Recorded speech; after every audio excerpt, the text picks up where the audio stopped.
Okay, so let's jump into this deep dive. And we're talking about cellular reprogramming. Right. And we've got a really fascinating collection of articles and research here. Yeah. And it seems like everybody's talking about this idea of turning back the clock on aging. It's pretty hot right now. I mean, you've probably seen the headlines, billionaires pouring billions into research, Yeah. all hoping to extend their own lifespans. So how close are we really to cheating death? Well, it's not quite as simple as that, Right. but the science is definitely captivating. Okay. To understand the potential here, I think we need to first grasp how aging works at a cellular level. Okay. You know how after 30, our risk of dying doubles every 8 years? Oh, wow, yeah. That's directly tied to our stem cells losing their power to rejuvenate our bodies. Stem cells, they're like our body's built-in repair system, right? Exactly. I remember learning about them in biology class. Early in life, they're constantly at work repairing damage and keeping us looking and feeling youthful. Yeah. They're incredibly versatile. Yeah. Able to become any type of cell our body needs. Wow. Think of them as blank slates, with the potential to transform into anything. Okay. But as we age, the number of stem cells decreases, Mm-hmm. and they become less efficient. Right. That's when we start to see those visible signs of aging, like wrinkles and gray hair. So it's not just about vanity. Right. It's about our body's ability to heal and regenerate declining over time. Precisely. Okay. Our cells accumulate damage over the years, sort of like wear and tear on a well-loved car, Right. or imagine a photocopier. Okay. Each copy gets slightly more faded and distorted than the one before. Okay. That's what happens to our cells as they replicate, leading to dysfunction and ultimately aging. So that's where the cellular reprogramming comes into play, like hitting the reset button on those aging cells. You got it. Okay. Cellular reprogramming is all about taking differentiated cells like your skin or muscle cells Uh-huh. and reverting them back to a stem cell-like state, essentially rewinding their developmental clock. Wow. Imagine the possibilities: growing new tissues and organs, repairing damaged ones, Yeah. and effectively combating the effects of aging. Now that sounds like science fiction. It does, doesn't it? Tell me more about how this actually works. Well, this is where the work of Dr. Shinya Yamanaka comes in. Okay. He won the Nobel Prize in 2012 Wow. for his groundbreaking discovery of 4 specific genes, now called the Yamanaka factors, Okay. that can essentially reprogram a cell back to an undifferentiated stem cell-like state. So these genes act like a switch, flipping a cell back to a younger state. Exactly. Okay. And to deliver these genes, scientists use a modified virus, similar to how vaccines are delivered. It acts like a delivery system, transporting the Yamanaka factors into the cells. Okay.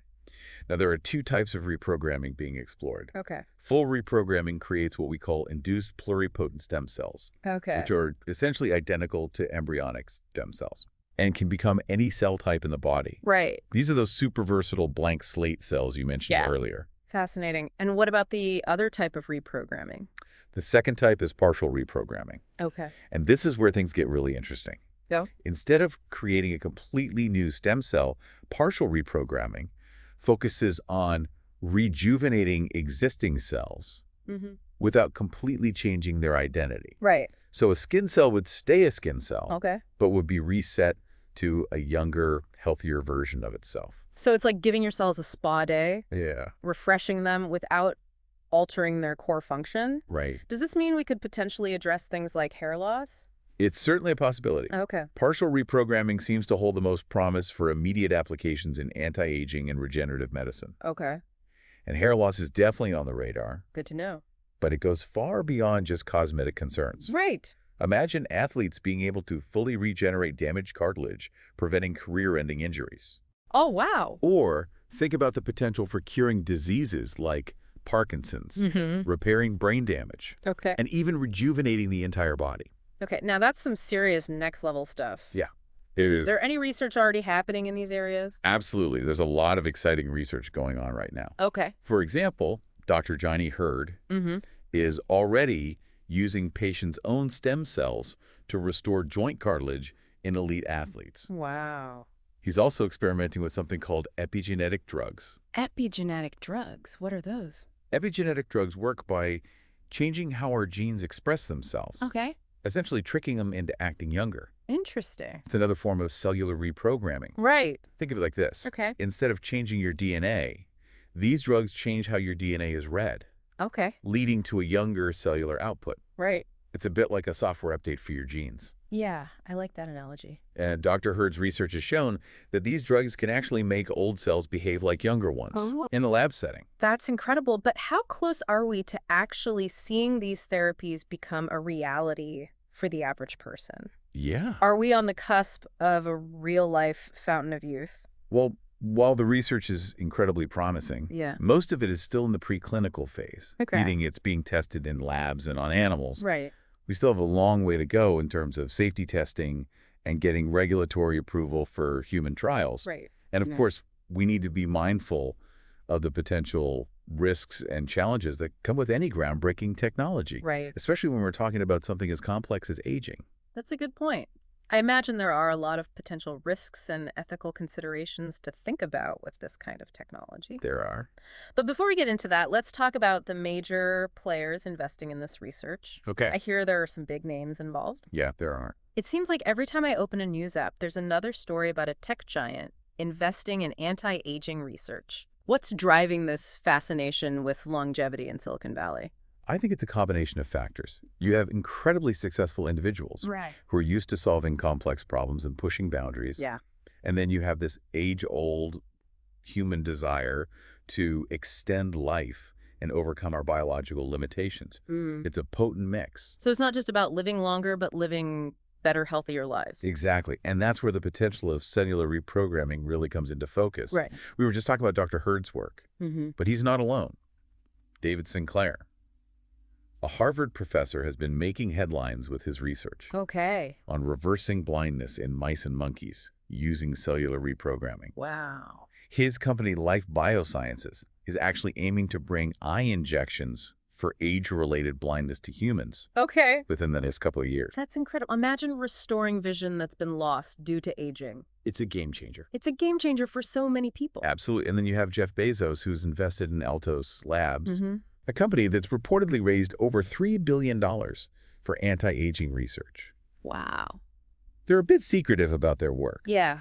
but the sheer amount of funding speaks volumes about the level of interest in this field.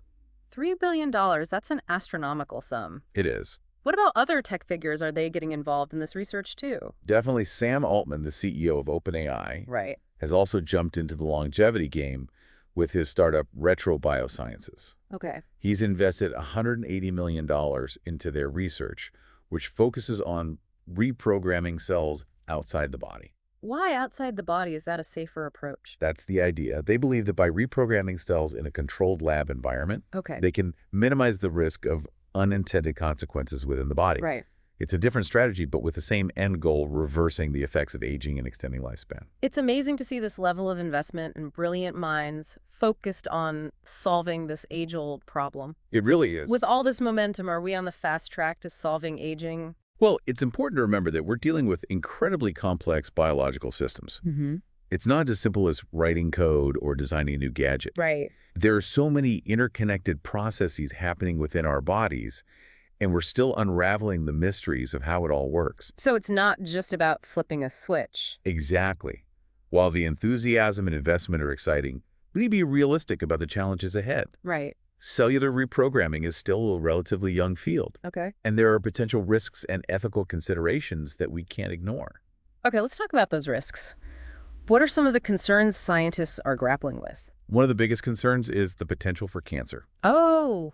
Remember those Yamanaka factors we discussed earlier? Yes. 2 of those genes are oncogenes. Okay. Think of them like accelerators in a car. Okay. They can be helpful for cell growth and regeneration, but if they get stuck, they can cause the car to speed out of control, leading to uncontrolled cell division, which is a hallmark of cancer. So by trying to reverse aging, we could unintentionally trigger cancer. That's a scary thought. It's a legitimate concern, and it's not just theoretical. Right. Scientists have observed tumor formation in mice that underwent extensive cellular reprogramming. Okay. So finding that balance, rejuvenating cells without pushing them into a cancerous state, is a crucial part of this research. What about other risks? Are there any long-term effects that we don't fully understand yet? That's right. There's always the possibility of unforeseen consequences when you're manipulating biological systems at such a fundamental level. Right. For example, studies have shown that continuous expression of the Yamanaka factors could lead to organ damage, Okay. particularly in the liver and intestines. Right. And there could be other, yet undiscovered toxic effects that might not show up immediately. So it sounds like we're still in the early stages of understanding how cellular reprogramming works Yeah. and what the potential long-term effects might be. Exactly, and that's why it's crucial that this research proceeds with caution. We need extensive long-term studies to Yeah. fully understand the potential risks and benefits. Right. Before we start offering these therapies to the general public, Right. we've seen what can happen when hype outpaces scientific rigor. You're thinking of Theranos. Exactly. That's a cautionary tale for any new technology, especially in the medical field. Right. It's a reminder that we need to be wary of overblown claims Yeah. and make sure the science backs up the hype. It's a good reminder that even with all the excitement and potential, we need to temper our expectations with a healthy dose of reality. Yeah. But beyond the potential risks to individuals, there's another layer to this whole anti-aging movement that we need to address, the societal impact. You're right. If this technology does become widely available and safe, Right. it raises a lot of questions about what it means to be human, Yeah. how we define aging, Mm-hmm. and how we manage resources in a world where people could potentially live much longer. It's almost like we'd need to rewrite our societal norms and expectations. Yeah. Exactly. I imagine the impact on healthcare systems, retirement plans, even family dynamics. Right. It's a Pandora's box of social and economic challenges that we need to start thinking about now. It's a lot to wrap our heads around, but this is what makes exploring these emerging technologies so fascinating, isn't it? It is. We get to grapple with these big questions and Yeah. think about the potential implications for the future. Absolutely. And that's what I hope listeners will take away from this deep dive. Yeah. Cellular reprogramming is a powerful tool with the potential to transform medicine and our understanding of aging. Mm-hmm. But it's a tool that needs to be used responsibly and ethically. Okay. We need to have open and honest discussions about the potential benefits and risks, both for individuals and for society as a whole. Well said. So where do we go from here? It seems like we're at a crossroads with this technology. Yeah. On the one hand, we have this incredible potential to improve human health and longevity. But on the other hand, we Right. have these significant risks and ethical concerns that we can't ignore. It's definitely a complex landscape, but I'm curious to hear your perspective. Where do you see this field heading in the next few years? I'm cautiously optimistic about the future of cellular reprogramming. Yep. We're learning more every day, and the pace of discovery is accelerating. Right. I believe it has the potential to revolutionize medicine and address many of the health challenges associated with aging. Yeah. Imagine a world where we could not just extend lifespan, Right. to truly enhance health span. Okay. Those years lived with vitality and well-being. That's a powerful vision. But as we've discussed, there's a lot of work to be done Yeah. to ensure this technology is used safely and ethically. What are some of the key areas you think researchers and policymakers need to focus on? Well, first and foremost, we need rigorous research to fully understand the long-term effects of cellular reprogramming. Okay. We need robust safety protocols in place to minimize risks and ensure any therapies developed are truly beneficial. And perhaps most importantly, we need to have open and honest discussions about the societal implications of extending human lifespan. Yeah. This isn't just a scientific question. Yeah. It's a philosophical one, Mm-hmm. a question that touches on the very essence of what it means to be human. It's a lot to wrap our heads around, but that's what makes this deep dive so fascinating, right? It is. We get to explore these cutting-edge ideas and grapple with the big questions they raise. Absolutely. And I think that's what I hope listeners will take away from this episode. Yeah. Cellular reprogramming is a powerful tool with the potential to reshape our understanding of aging and human health. Mm-hmm. But it's a tool that needs to be wielded with careful consideration and a deep understanding of both its potential and its limitations. So as we wrap up our deep dive into the world of cellular reprogramming, what's the key takeaway you want listeners to remember? I think the most important thing to remember is that cellular reprogramming is still in its early stages. It holds immense promise. But it's crucial to be aware of both the potential and the challenges as this field continues to develop. Right.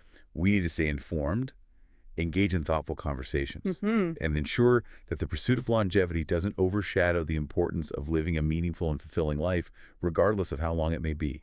Well said. And to our listeners, we leave you with this thought-provoking question. If cellular reprogramming does become widely available and safe, what would it mean for you personally? What choices would you make? How would it impact your priorities and your perspective on life? It's a question worth pondering as we navigate this uncharted territory of scientific advancement and its impact on the human experience. Thanks for joining us for this deep dive into cellular reprogramming. We'll see you next time for another fascinating exploration into the world